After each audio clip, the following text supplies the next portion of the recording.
Baik, bismillahirrahmanirrahim. Assalamualaikum warahmatullahi wabarakatuh. Gimana kabarnya anak-anak semua? Semoga kita dalam keadaan sehat walafiat. Baik, pada pertemuan kali ini ya, karena matematika peminatan di semester 2 sudah Bulina bahas pada pertemuan sebelumnya. Sekarang kita review lagi ya materi matematika peminatan kelas 11, yaitu tentang persamaan trigonometri. Nah, bagaimana cara menyelesaikan persamaan trigonometri? Namanya persamaan pasti akan menentukan HP atau himpunan penyelesaian ya, atau nilai X-nya. Nah, sini akan Bulina jelaskan ada cara praktisnya. Jadi, stay tune, nanti perhatikan dengan baik untuk slide-nya. Nah, ini ada inspiring word ya. Kemudian oke, siap ya untuk materinya. Nah, sebenarnya manfaat persamaan trigonometri itu apa? Kenapa sih kita harus belajar? Nah, ini banyak banget penerapannya pada ilmu ekonomi, ya kan? Pada bidang ekonomi, bidang fisika, astronomi, dan lain sebagainya. Misal nih, kalau nanti kalian kuliah di teknik ya, ada tinggi air dalam meter, suatu pelabuhan diperkirakan dengan rumus 3 cos 30T ditambah 6, dan nanti adalah waktu dalam jam, yang diukur dengan pukul 12 siang. Tentukan waktunya setelah pukul 12 siang ketika tinggi air mencapai 7,5 meter untuk jangka waktu 24 jam ke depan.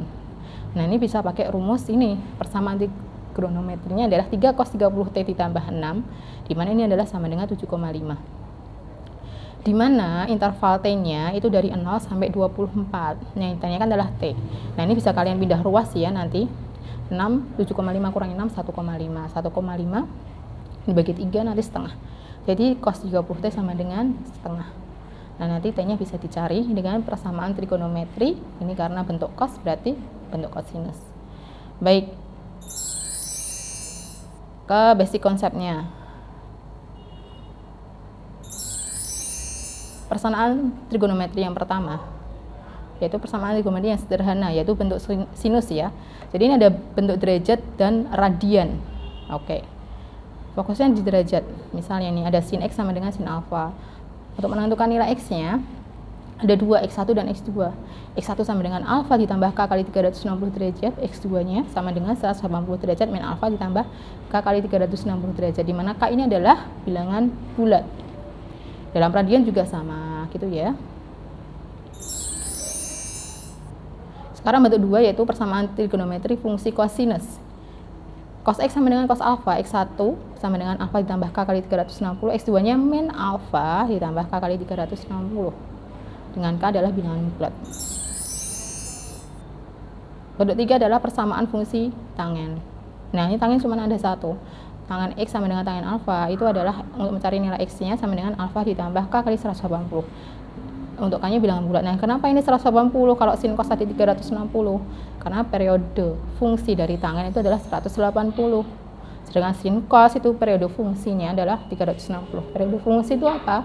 Jika misal dalam sinus ada itu satu bukit dan satu lembah seperti itu. Baik, bentuk 4 yaitu jumlah cos dan jumlah sin. Nah, ini harus diubah ke bentuk perkalian.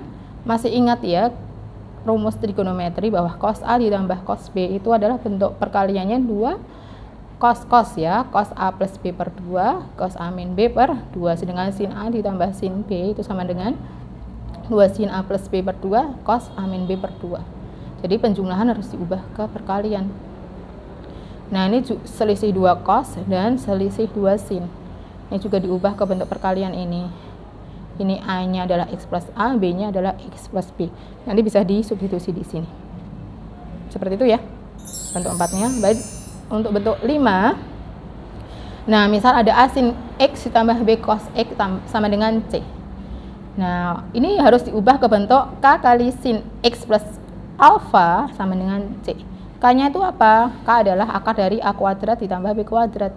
Sedangkan C-nya nanti dari inverse ini ya. Nah, nanti bisa kalian cari dengan ini. Alfanya itu bisa kalian cari dengan B per A. Alfa itu adalah inverse dari tangen B per A. Nah, jadi penjabarannya, ingat jumlah dua sudut dalam sin cos sin. Nah, ini kalau diuraikan perkaliannya jadi seperti ini. Oke. Nah, bentuk 5 ini sebenarnya intinya di sini. Jadi kalau kalian menemui bentuk persamaan A sin X ditambah B cos X sama dengan C, yang pertama cari K-nya, kemudian cari alfanya. Nah, di sini C-nya adalah sama dengan ini. Jadi tinggal cari K sama alfa. Ya, nanti ini kembali ke bentuk persamaan yang sederhana, sin yang sederhana, fungsi sin. Nah, sekarang bentuk 6 yaitu persamaan kuadrat dalam sin, cos, dan tan. Dan kalau ada persamaan kuadrat, ini harus difaktorkan terlebih dahulu. Kemudian pemfaktorannya nanti kembali ke bentuk persamaan sederhana dalam bentuk yang pertama, kedua, atau yang ketiga tadi, sin, cos, atau tan. Ya. Baik, sekarang ke contoh soal. Sebelum ke contoh soal, nilai untuk prasyaratnya kalian harus ini ya, paham dulu nilai perbandingan trigonometri di kuadran 1, 2, 3, 4. Baik, contoh soal.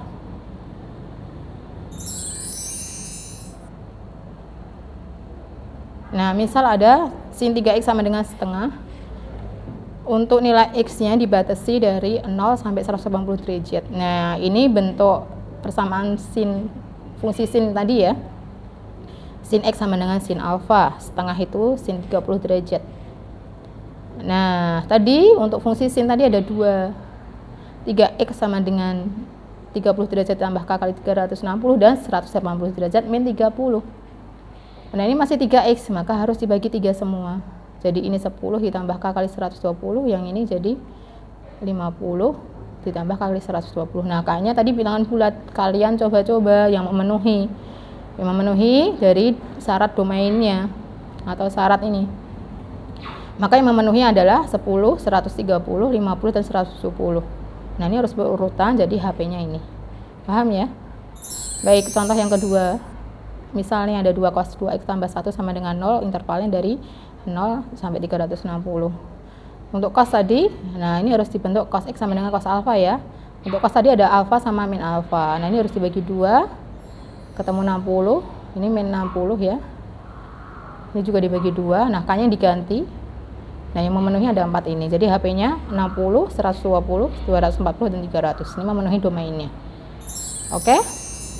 Nah, sekarang ada cara praktisnya. Perhatikan. Ini hanya berlaku untuk soal multiple choice ya, pilihan ganda. Jadi misal nanti kalau kalian SPM bisa kalian terapkan cara praktis ini. Misal ada himpunan penyelesaian yang memenuhi 2 sin X tambah 1 sama dengan 0 dengan X-nya dari 0 sampai 360.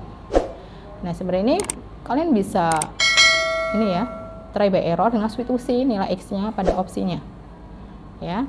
Misal nih, contoh soal. Ini ada opsi kalian lihat yang paling banyak 60 derajat. Oh, kalian substitusi di sini sesuai atau enggak ya. Atau ini dipindah ruas. Pindah ruas berarti sin X sama dengan min setengah. Yang memenuhi, yang nilainya min setengah, negatif itu, sin itu di kuadran 3 dan 4. Nah, perhatikan opsinya, kuadran 3 dan 4, itu yaitu antara opsi D atau E. Nah, kalian bisa substitusi. Nah, ini berarti kalau 240 derajat, nilai sin 240 adalah min setengah akar 3, berarti tidak memenuhi, berarti jawabannya yang D, seperti itu. Baik, contoh yang berikutnya, misal nih 2 cos 2x sama min akar 3 sama dengan 0, berarti ini diubah jadi setengah akar 3 ya. Nah, setengah akar 3 positif itu sudutnya berapa? Kalau cos 30 derajat dan di kuadran 4 yaitu 330 derajat. Nah, ini masih 2x. Ini masih 2x ya. 2x sama dengan 30 dan 2x sama dengan 330 derajat. Nah, ini dapatnya dari setengah akar 3 tadi. Sudut untuk kosinus tadi yang positif di kuadran 1 dan 4. Nah, ini masih 2x berarti dibagi 3 yaitu 15 dan 165. Nah, ini sesuai dengan batasannya. Berarti jawabannya 15 dan 165 yang C. Dan nanti kalau ini intervalnya sampai 360, nah ini harus kalian jabarkan lagi seperti itu. Baik. Nah, sekarang kalau ada soal seperti ini, ya, ini masuk ke bentuk 3 atau 4 ya tadi ya, bentuk 4. Nah, ini ada cara praktisnya, misal ya, Bisa kalian substitusi. Kalian lihat di sini. Untuk nilai X yang paling banyak itu adalah 0 derajat. 0 kalian substitusi di sini. Berarti sin 0 min akar 3 cos 0 ditambah 1. Ini sama dengan 0 enggak? Oh, ternyata enggak. Sin 0 itu 0. 0 min akar 3 tambah 1, ya kan? Berarti min akar 3 tambah 1. Berarti tidak sama dengan 0. Jelas yang opsi A dan B ini tidak mungkin. Kemudian opsi yang C ada 60 derajat. Substitusi 60 derajat. Sin 60 derajat, ya, setengah akar 3 min akar 3 kali setengah ditambah 1. Nah, ini sama dengan 1, tidak sama dengan 0. Berarti opsi C juga tidak memenuhi. Nah, sekarang yang 90 derajat juga disubstitusi di sini. 1 min 0 tambah 1, 2. Berarti tidak memenuhi juga. Nah, ternyata untuk X sama dengan 270 derajat ini memenuhi. Jadi jawabannya adalah E. Seperti itu ya. Baik. Nah, sekarang ada contoh misal tangen seperti ini. Ini kalau diubah, tangen X plus 15 derajat sama dengan ini pindah jadi min 1. Ya. Tangen negatif itu, yang nilainya negatif itu di kuadran 2 dan 4. Jadi jawabannya yang kuadran 2 dan 4 yaitu E. Nah, untuk ceknya, nanti kalian cross checknya bisa substitusi di sini. Tangen 135 min 1, 1 tambah min 1, 0. Tangen 315 ditambah 1 juga sama dengan 0. Seperti itu ya, gampang ya. Baik, sekarang misalnya ada soal seperti ini bentuk kuadrat. Nah, kalian bisa awalnya substitusi 0 karena yang paling banyak, memenuhi atau enggak. Nah, terus nanti yang lain ya. 30, 60 seperti itu. Nah, silahkan untuk latihan. Baik, jadi ini ya, ada kata kuncinya. Ini khusus untuk multiple choice saja, yaitu substitusi opsinya ke soal yang memenuhi syarat domain. Baik, terima kasih, semoga bermanfaat. Wassalamualaikum warahmatullahi wabarakatuh.